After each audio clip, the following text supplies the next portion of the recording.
Hello everyone, welcome to this exciting edition with Fashion Boss Innovations Academy. My name remains Faith Abraham. In this tutorial, I want to teach us how to make pleated turban, right? I haven't had the knowledge of how to make turban. Let's just go straight to the point. What do you need?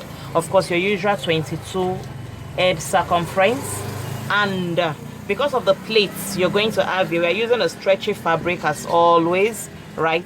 Because of the plates you're going to have here, we are using a breast width of 24 rather, okay, 22, 24 length and 22 width, 24 length and 22 width. Okay, so the first thing for you to do is to fold in this part. I'm not supposed to be explaining this part because some of us have not done auto gilling. That's why I'm going this in depth, right? So the first thing is to fold in the edge like this by 1 inch, and then you start plating. How do you plait? We are not new, a lot of us are not new to plating. This is how to plait.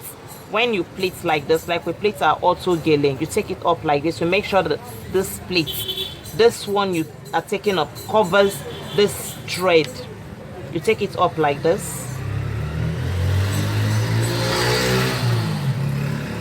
and then you will sew it, right, like this.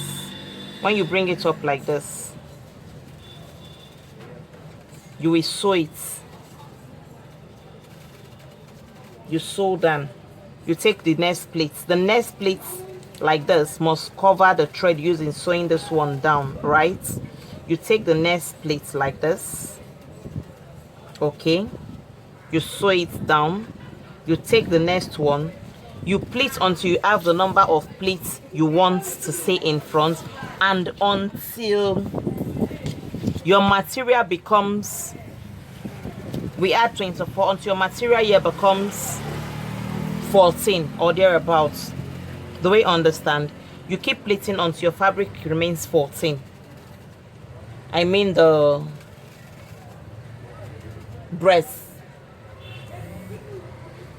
right? Okay, so I'll plait and then get back to you.